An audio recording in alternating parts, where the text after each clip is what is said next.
Forgotten Soldier, page 98. 98. I threw myself down on my back, overcome by the exhaustion which ached in the muscles of my shoulders and neck everywhere. I stared into the shadows, caught by an indefinable fear. Above me, the dusty beams were lost in the darkness. My sleep was laden and dreamless. Only happy people have nightmares, probably from overeating. For those who live a nightmare reality, sleep is a black hole, lost in time, death. A movement of air shook my heavy head. I sat up slowly. It was already broad daylight. The sky was shining through the wide door of the shed. Beside the door, next to a large chest, my companion of yesterday sat slumped in sleep. I jumped up like a shot. The idea crossed my mind that he might already be dead. I had learned that life and death can be so close that one can pass from one to the other without attracting any attention. The fresh morning air was shaken by the sound of explosions. I went over to the other soldier and shook him vigorously. He groaned like a drunk who was being questioned. "Wake up!" This time he stood up in a single movement. His sleep had exploded like a bomb. Instinctively he reached for his gun. I felt almost afraid. "Yes, what is it? What is it?" he asked. "Teufel, it's daylight. I fell asleep on guard, God damn it." He looked so furious with himself that I kept myself from laughing. His inadequate vigilance had given us both a good night's sleep. Suddenly he pointed his gun at the open door. Before I could turn around, I heard a forward voice, and one of the Russians who had received us the day before came and stood in the doorway. "Kamerad," he repeated in German. "This morning no good. Boom, boom. Pretty close." We went out of the shed. On the roof of the little building in front of us, some Russians from Kolkhoz were inspecting the horizon.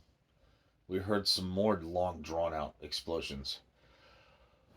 "Bolsheviks very close," said one of the Ukrainians, turning to us. "We'll leave with Comrade Soldat German."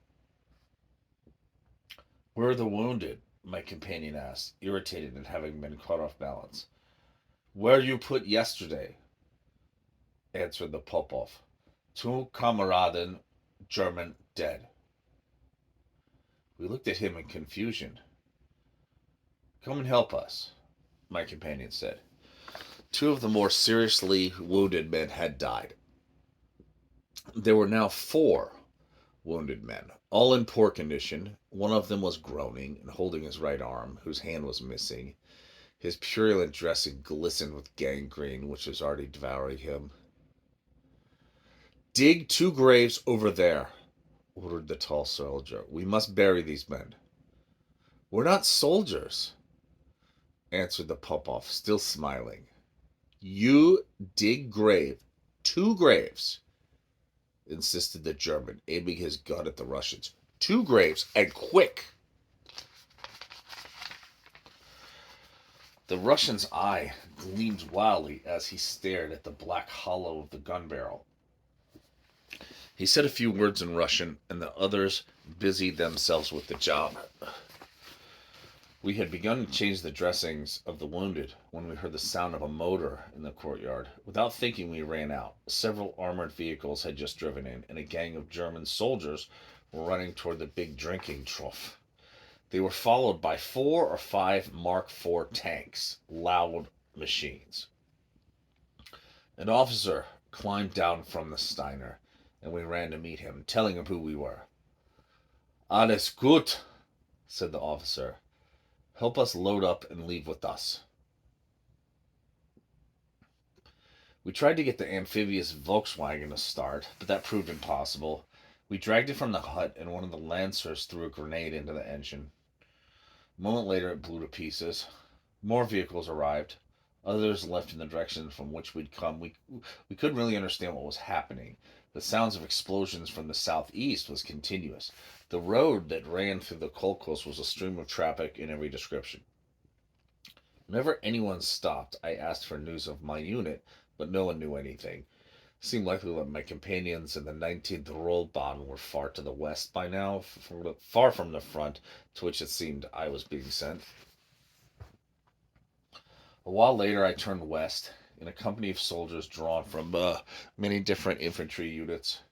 The fact that I was involved with this group caused me considerable difficulty a few days later. We appeared to be taking a line parallel to the front at right angles to the Russian thrust. Far to the north, the Russians were pushing toward the south, hoping to surround the German forces still in the Voronezh, Kursk, Kharkov triangle. For a day and a half, we followed a muddy rut on which our only troubles were really kind of mechanical. The machines we were using had been in Russia since the German advance of 1941 and had been pushed really hard. Our forces were obliged to abandon large numbers of trucks and tractors and tanks. The tanks in particular had taken a beating, often having been used for work their designers had never imagined. They were almost the only vehicles able to move normally during the winter months, and a tank pulling 5 trucks along a snowy mule track was not an unusual sight. When they had to face the Russian counter-offensive, this rough usage, coupled with their lightness, which had served us so well until then, made them no match for the famous T-34s, incontestably superior to the Mark II tanks and the Mark III tanks. Later, our Tigers and Panzers stood up to Soviet armor and played with their T-34s and KW-85 tanks. Unfortunately, as in air, our inadequate numbers had to yield to an enemy multitude fighting on 2 fronts. We were obliged, in effect, to defend a fortress with a circumference of 2,000 miles. To cite a single example, the fighting on the Vistula, north of Krakow, Poland, pitted 28,000 Germans, supported by 36 Tiger tanks and 20 Panzer tanks, against 2 strong Soviet armies of 600,000 men and 7 armored regiments, disposing of 1,100 tanks of various kinds. Toward noon the next day, we arrived at a small village about 15 miles northeast of Kharkov, with a name like Alcheny. I can no longer remember precisely. The place was filled with smoke, and to judge by the noise, fighting was still going on quite nearby. The Steiner of the officer who had picked us up at the Kolkos drew ahead, while the rest of us jumped down from our machines. Flickering light a mile or so to the south marked the line of fire. The soldiers who had come with me peed into a hedge or chewed some food, often with blank faces. I myself have never been able to achieve a resigned, indifferent attitude in the face of pressing danger. Nevertheless, I tried to hide my desperate anxiety. Perhaps the others were doing the same thing. The Steiner came back, and 2 non-coms wrote down our names.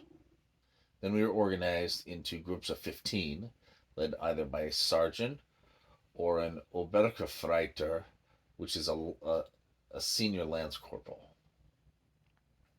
The officer climbed onto the seat of the Steiner and spoke to us briefly, mincing no words. The enemy has cut us off from our line of retreat. To get around them, we would have to turn north onto the plain, where there are no roads. This could be fatal. Therefore, we will have to break through their barrage to reach our new positions, which are quite close. As further elements of the Don army arrive, they will be used to maintain the passage already open, which will allow all our soldiers to escape the Bolshevik noose. Thereafter, you will proceed to positions which will be announced, and which you will maintain until further orders. Good luck, Heil Hitler. I was about to say that I belong to the transport service when I suddenly felt just very ashamed. Munitions boxes were opened and their contents distributed.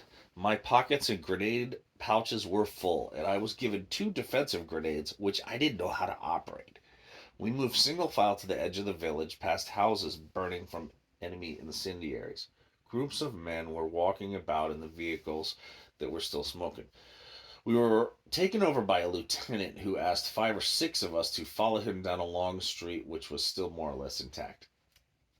A salvo whistled past us, and we threw ourselves to the ground. It fell somewhere near the center of the village, about 700 or 800 yards behind us. Enemy shells had dug several holes in the packed earth, which lay between 2 rows of buildings, and occasional mutilated bodies lay sprawled on the street. We walked for about 15 minutes, sticking close to the buildings, until we heard the sound of automatic weapons. About 100 yards ahead of us, the street was swept by mortar fire. We hesitated for a moment, then we saw some running figures emerging from the wall of dust stirred up by the enemy salvo. "Achtug!" shouted the lieutenant. Instantly, we dropped to our knees and even onto our stomachs, ready to open fire, but stood up again when we saw German uniforms. The other soldiers ran over to us and threw themselves down by the side. We could see still more were coming through the flying dust. Several of them were howling at the top of their lungs, a sound which combined fear, anger, and also pain. I watched a soldier without a gun who was trying to run, holding his right thigh with both hands. He fell, stood up, fell again. 2 others were staggering slowly after him. I heard someone shout, "A moi! C'est à moi!" and was trying to see which of them had used my language, when a fresh salvo struck the group, scattering 10 of them in search of shelter. 2 of the men continued toward us, despite the danger. They ran to a door, which they were able to kick in without much trouble, and stood in its opening, shouting curses in French. Amazed and without a thought of danger, I ran across the street, bursting in on them like a whirlwind. They paid no attention to me. "Hey," I said, shaking one of them by the straps, "are you French?" They turned toward me and looked at me for a fraction of a second. Then their eyes returned to a cloud of dust and smoke pouring from a house which had just burst into flame. "No, we're the Walloon Division," one of them said, without looking back a second time. A series of explosions made us blink and hunch our shoulders. "Those shits shoot us just like rabbits. They never take prisoners, the bastards." "I'm French," I said with an uncertain smile. "Well, then look out. Volunteers are never prisoners." "But I'm not a volunteer." The street was raked by a new salvo of mortar fire somewhat closer than before. 20 yards away, a roof disintegrated, and the retreat whistle broke off our conversation. We ran as hard as we could back the way we had just come, followed by a burst of machine gun fire. 2 or 3 men spun round and doubled up, screaming with pain. We almost ran over 2 men with a heavy machine gun, which they hadn't been able to fire because we'd been in the way. Several groups of men had reached a street at right angles to ours and had scattered amongst the ruins. The lieutenant was blowing his whistle again to regroup us when 2 Mark III tanks suddenly came into sight. They rolled right up to the lieutenant, who stood in the middle of the street waving them forward. After a brief consultation, they moved obliquely into the street we had just left, advancing toward the Bolsheviks. The lieutenant tried to reorganize us again, and we set off in the wake of the tanks, which made an infernal din in the rubble-filled streets. I jumped from the corners of buildings to piles of rubble in a state of terror, unable to grasp why I was there or to distinguish anything to fire at. For seconds at a time, our tanks would disappear from view in the turmoil of dust and smoke and flames, but they always re-emerged, with their guns firing. Soon we had run past the point where our retreat had begun, into an open space surrounded by wooden peasant houses grouped around a pond. The tanks were driving around the pond, crushing every obstacle. On the far side of the pond, we could easily see men running in several directions. We stood on the bank and opened a concentrated fire. Another German company arrived on our right and threw grenades at a house in which some of the enemy had taken shelter. Our tanks were now on the other side of the road and were flattening the position just taken from the enemy. At last, I had the opportunity to fire at some Russians. They were no more than 30 yards away. Running from house to house, our soldiers had attacks with grenades. At least 10 Mausers fired, and not one of the Russians stood up again. The fact that we were advancing and that we felt ourselves suddenly in control of the situation stimulated us in spite of everything. We had just dislodged an enemy numerically stronger than we, as we always did in the case of Russia, and we felt as if we'd been given wings. The sound of firing and the groans of the wounded incited us to massacre the Russians, who had inflicted us with so many horrifying wounds. An attacking army is always more enthusiastic than an army on the defensive, more likely to accomplish prodigies. This was particularly true of the German army, which was organized to attack, and whose defense consisted of slowing the enemy by counterattack. A few of our men took over a Russian cannon and immediately put it into action. A rapid liaison was established between our two tanks and this newly improvised artillery, which poured all the shells just captured for the Russians onto precisely selected targets. Then the tanks turned back, leaving the defense of the area to us. Directed by the lieutenant, we placed ourselves as best we could in readiness for any new surprises. We could hear the sound of continuous firing all around us. A fine rain that was very cold began to fall. At dusk, we were still exchanging fire with the enemy, who had grown a little bolder and were trying to come back. With darkness, our terror returned, and the firing almost stopped. The lieutenant sent someone to fetch some flares. To the southwest, the horizon lit up in time with sporadic heavy artillery fire. Without knowing it, we had actually become part of the Third Battle of Kharkov, whose front extended for some 200 miles around the city. With darkness and rain, the fighting for our group was almost over. Behind us, we could still hear the sound of automatics, which penetrated the noise of engines. Our vehicles were used in the darkness to try to get through the Russian barrage. We thought that at any moment we might see the pop-offs running toward us through the night. A Volkswagen came up from behind with all its lights out. The driver spoke for a moment with the leader of our group and then handed some flat mines to 4 of our men. With white faces, they went off into the darkness to place the mines on either side of the pond. 5 minutes later, we heard a rough cry from the left, and a short time after that, 2 of the 4 came back from the right. After another half hour, we concluded that the 2 who had gone to the left had run into a Russian knife.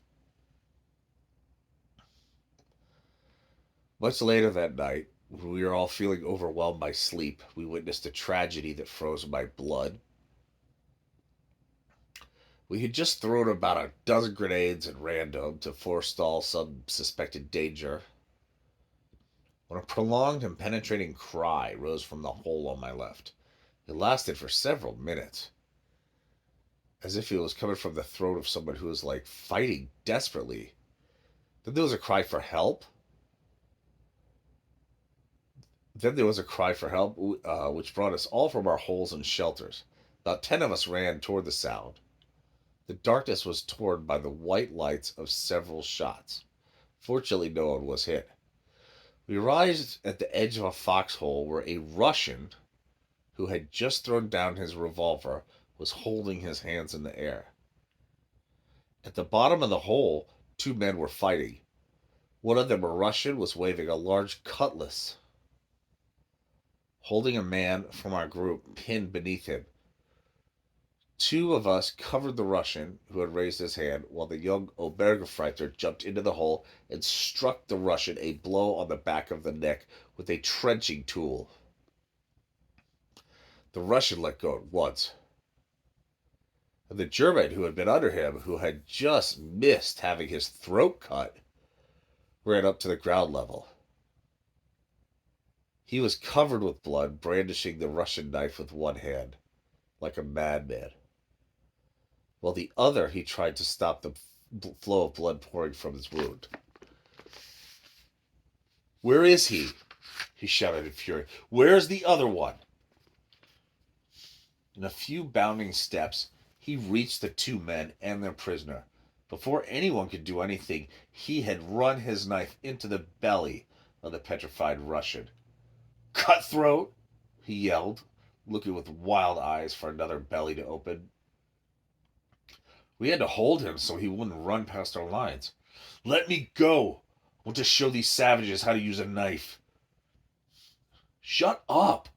shouted the lieutenant, exasperated by having to deal with such a motley crew. "Get back in your foxholes before Ivan machine guns the lot of you."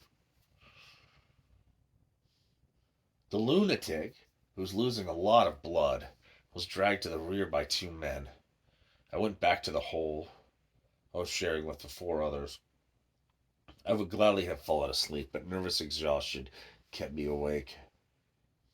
I had not yet absorbed all the emotions of the day and was suffering a belated reaction.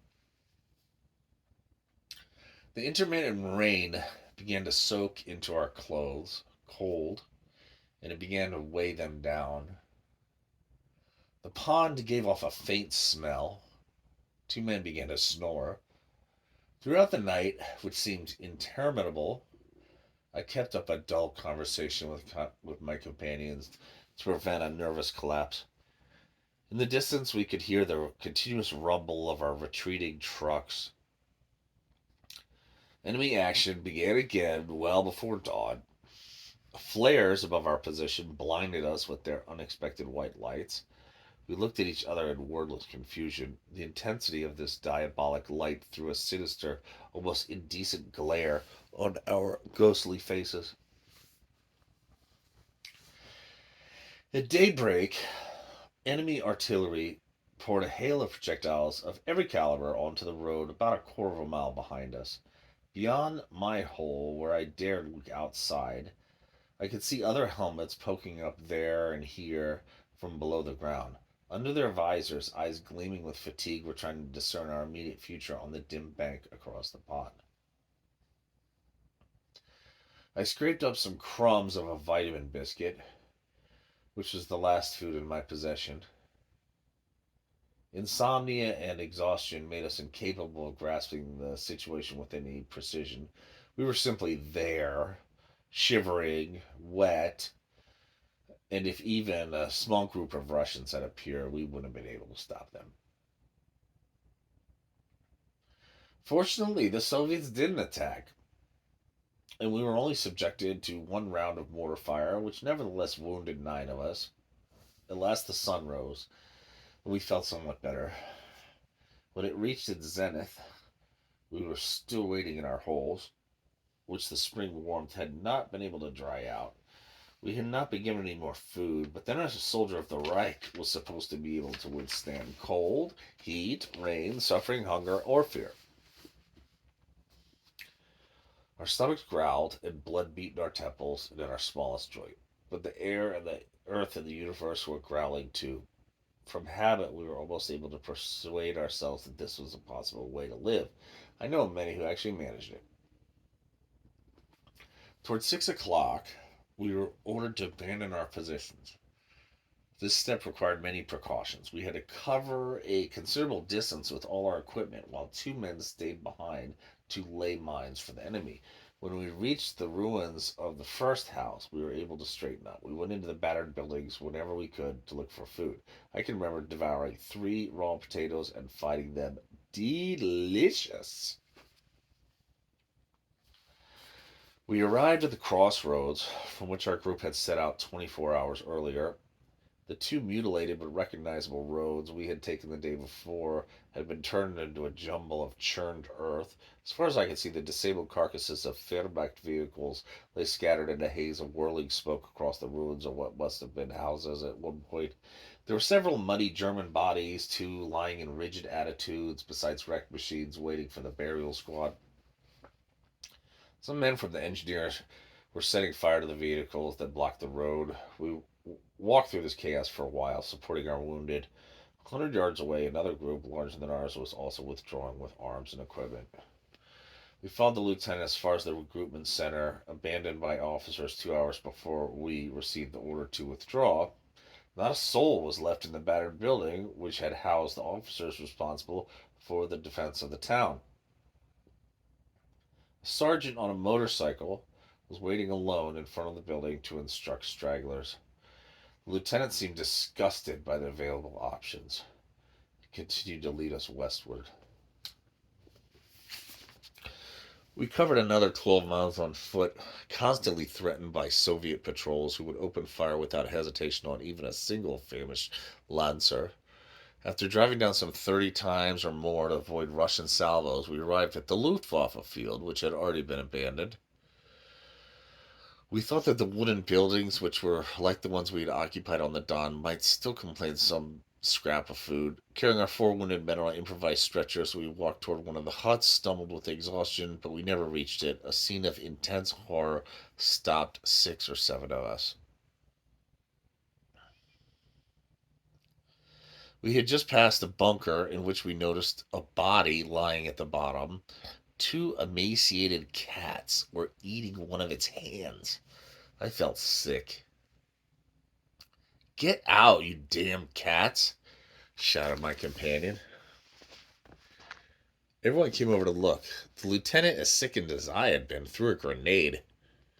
The 2 ghostly cats ran off into the countryside while the explosion sent a column of more or less human debris straight up into the air like a chimney. "If the cats are eating stiffs," someone said, "there couldn't be much left in the pantry." There were still 2 bimotors with Maltese crosses on their wings, standing on the empty fields, probably inoperable in some way. From the sky we heard a disquieting sound, which was growing louder.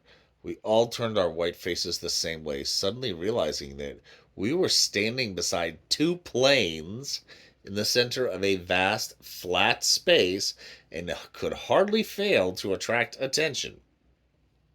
We scattered without waiting for any orders, flinging ourselves onto the ground, trying to escape those 6 black dots which were already falling toward us like lightning.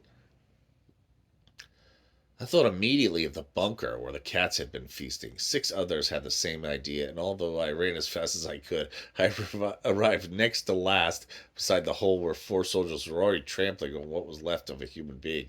I desperately looked into that crowded space, hoping that some miracle would make it larger. 2 others would do the same thing. Maybe we'd made a mistake. Maybe the planes were really ours, but that was impossible. The sound was unmistakable. The noise grew louder and louder. We threw ourselves down, painfully aware of our absolute exposure.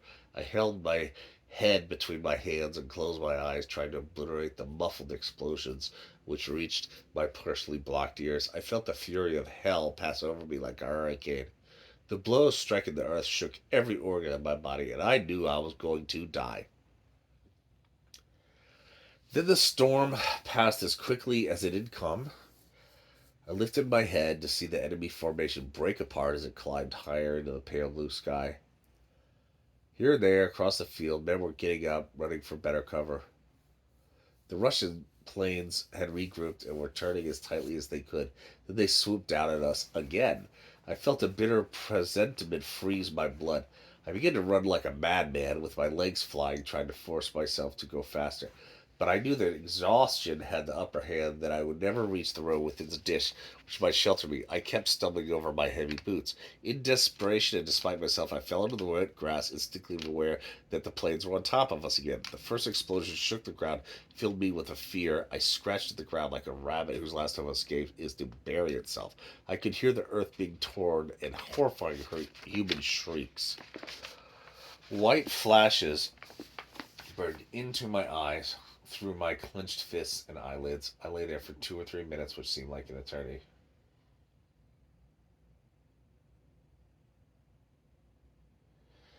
When I finally looked up, the 2 bimotors were burning like torches. The Russian planes were far off, turning back into formation for another attack. They had pulled up after this one in all directions. Once again, I called on all my reserves of strength to get up and run.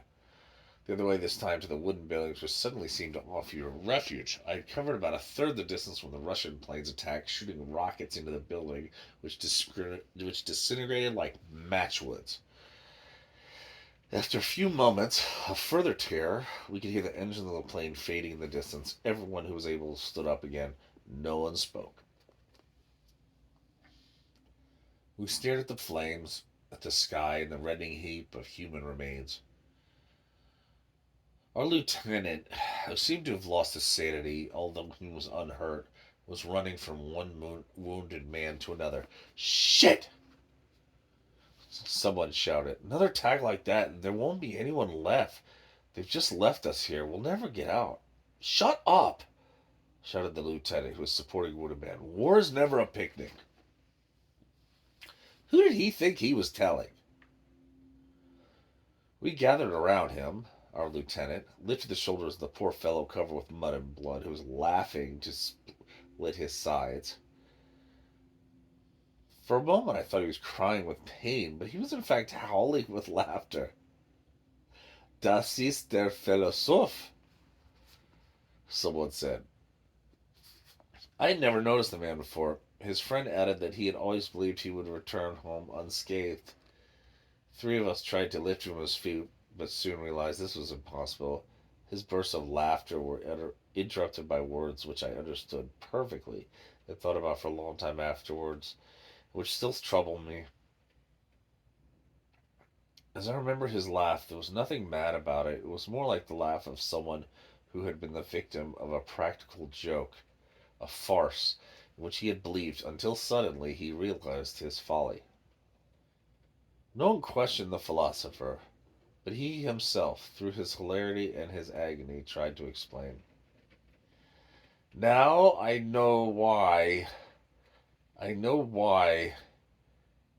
It's too simple. It's idiotic. Perhaps we would have learned what he meant, but a sudden slurge of blood poured from his mouth, and his life ended. We dug graves for the new victims, and then stretched out exhausted on the bed of warm ashes that marked the site of the destroyed buildings. At nightfall, we were awakened by the sound of guns, which seemed to be following us. By now, we were all desperately hungry and thirsty. Despite our rest, we had not recovered our strength, and we looked appalling. We stared at each other suspiciously, wondering if the next fellow didn't have a couple of biscuits hidden somewhere, forgetting the lessons of comradeship that had been taught in Poland. But apparently we were all cleaned out. If anyone had been hiding something, we could scarcely have reproached him, as we all might easily have done the same thing. In the darkness, as we fled the curtain of flares which had pursued us since our retreat from the Don, we heard once again the sound of a moving column, and were once again filled with panic. The night was as black as pitch. A fine rain was falling. We followed the lieutenant. God knows where he was taking us. No one spoke. Our strength seemed barely adequate to move our legs, weighed by exhaustion and mud. Finally, the lieutenant spoke. Maybe they'll go by without seeing us. Are any of you anti-tank gunners? Quickly, our solitary Spandau machine gun was set up for a final effort of defense. Luckily, the exhaustion which made my temples throb under my leaded helmet prevented me from clearly grasping the seriousness of this situation. The simple fact that we had stopped walking presented my foundering body with a moment of relief which had been used to the utmost. I knew that my fear would return with my breath, and that I would again be aware of everything that was happening.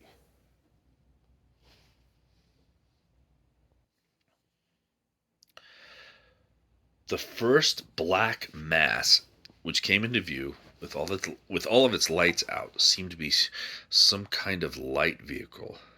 We tried to see what it was, but the darkness was really thick. Then we heard tank treads, unmistakable and frightening, as those who have heard the sound on the front of the night will appreciate. As the noise grew louder, our panic increased. While some were trying to see where the tanks would come from, others, including myself, lay with their faces pressed into the ground. Two black shapes loomed against the sky 30 meters away. Another, less than 10 meters from us, made the earth shake, and every hair stood on end. Someone called out, Die Matterkruss, mein Gott, Kameraden, Hilf, Hilf. For me, who spoke German so badly and understood it even worse, this was a signal for everyone to save his skin. I jumped up, started to run. This evidently is what one should not do. Through the noise of the tanks, I could hear shouts and curses. The group had taken my action as a signal for general flight. Everyone had jumped up and was running, shouting at the tanks, with the exception of the lieutenant or one or two more reflective, prudent soldiers. Later, it had occurred to me that even German tanks might have machine gunned us, taking us for Russians. Also, they might have been Russian tanks. However, we managed to make ourselves reorganized and were taken in by a detachment of the 25th Panzer Division, commanded by General Guderian. These men were extremely well equipped and had not been involved in our retreat. They put us wherever there was room in the backs of the tank where the heat of the engine burned our buttocks. No one asked if we'd eaten. It wasn't until hours later, under the rolling fire of Russian artillery, which was raking Kharkov, that we were served a hot, greasy soup, which we received like a benediction. It was here that I first saw one of the enormous Tiger tanks and 2 or 3 Panzer tanks. I also saw, a few hours later, the appalling avalanche of the famous Katyushas, which poured hours of devastating fire on the German infantry, advancing with appalling losses through the outlying district of Slavyansk-Keniskov. Guderian's tanks took us right into Kharkov, where the Donetsk battle had already been in progress for more than a week. Once again, the Wehrmacht took the battered city before losing it finally in September after the failure of the Belgorod counteroffensive. Dawn found us in the sand pits to the northwest of the city, where our group was gone over with a fine-tooth comb by the commandos responsible for sending men back to their original units.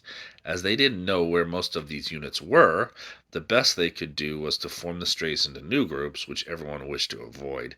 These new units, with no official affiliation or assignments, simply sapped the actual strength of the army as recorded by military registration and on the maps of headquarters. The men assigned to these varied and unmeasurable groups could not be fitted in any logical organization. Already classified as missing or dead by the original units, they were officially considered dead and used as unexpected reinforcements whom there was no real reason to spare.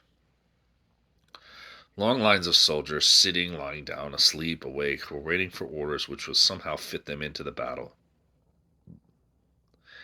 I can still remember the look of the Donetsk Valley, the river with its wide sand banks stretching some 8 or 10 miles back from the water. The thunder of guns reached us from the front, which was about 20 miles to the south. The German attack was moved from north and west. With their left wing protected by the Donets, the Panzer Assault was driving into the Russian artillery, which had rapidly crossed the river in an attempt to follow up their counteroffensive. Now these batteries had been driven back to the river and were unable to recross it, as all the bridges were out. In effect, the Russians had just made the same mistakes as the Germans in Stalingrad, although not on the same scale. In their haste to drive us out, they had overextended their supply lines and had underestimated the forces pitted against them. 100,000 Russians, of whom 50,000 were killed, were caught for over a week in the Slavyansk-Keniskov pocket.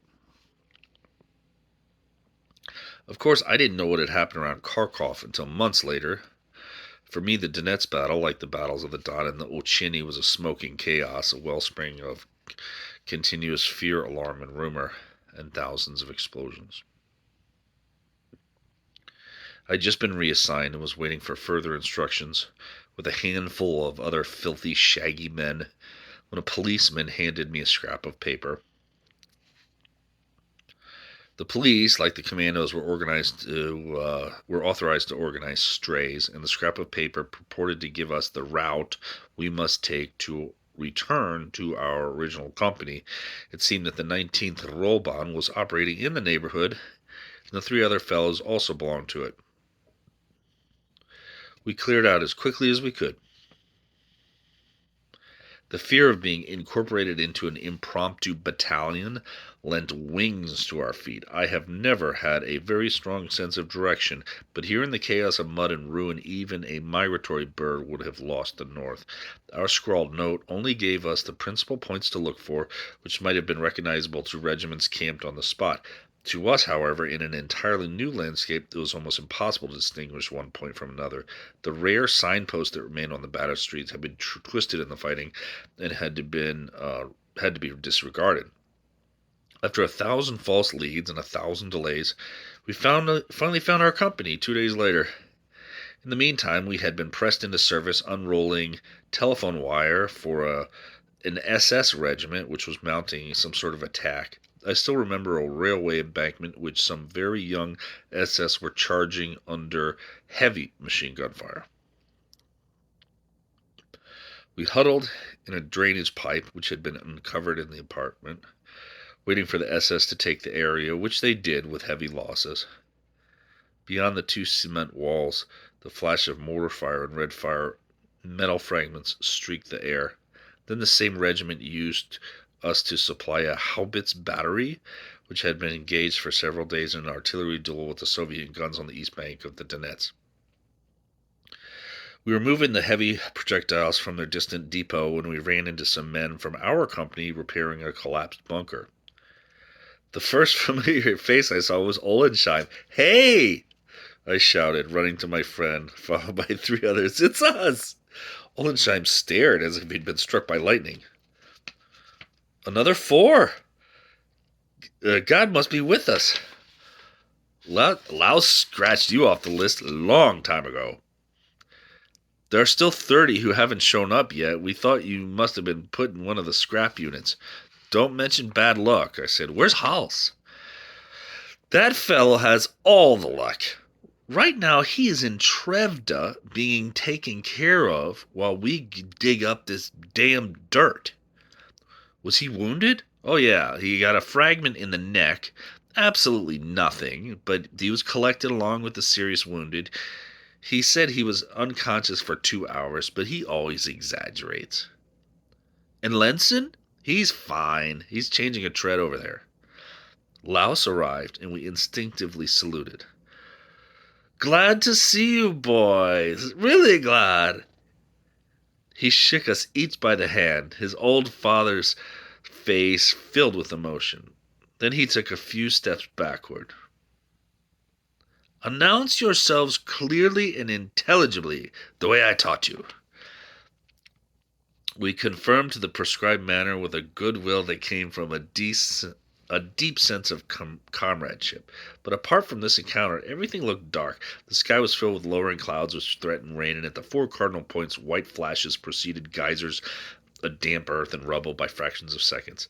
A short time later, Lenson, who was heavier than stronger than I, lifted me bodily from the ground in his delight at seeing me again. Despite the heavy labor we had to perform, the day was colored by the joy of this reunion. 2 days later, I managed to get to Trevda, which was some 25 miles from the front. Another fellow gave me his place in the DKW that he was supposed to drive, and I was able to visit Hals. I found him in a swarm of wounded men, singing at the top of his lungs. Spring had arrived at last, and the heavily wounded were cavorting between 2 avenues of wild pear trees. Hals was unable to curb his delight at seeing me. I was carried in triumph by men who had lost arms, who were powdered with sulfonylamides and smeared with unguents. I was made to finish the remains of all the bottles they had opened, and accordingly was not able to keep the appointment I had made with the fellow who had brought me out. After waiting a while, he grew bored and left without me. I was taken back much later by a driver attached to my camp. Hollis made me promise to visit him again, but I never had the chance. A few days later, the doctor found him fit for service, and he rejoined us. Hollis detested the squalid cellar where we were established, and following his lead, I volunteered for service in the motorized infantry. We were fed up with digging and acting as maidservants to the rest of the army. This decision almost cost us our lives many times, but even now, looking back on everything that happened, I cannot regret having belonged to a combat unit. We discovered a sense of comradeship which I have never found again, inexplicably and steady through thick and thin. And that is the end of part 1. So the next page is 117. 117, that's chapter 4. So we're going to end there, and next will be 117.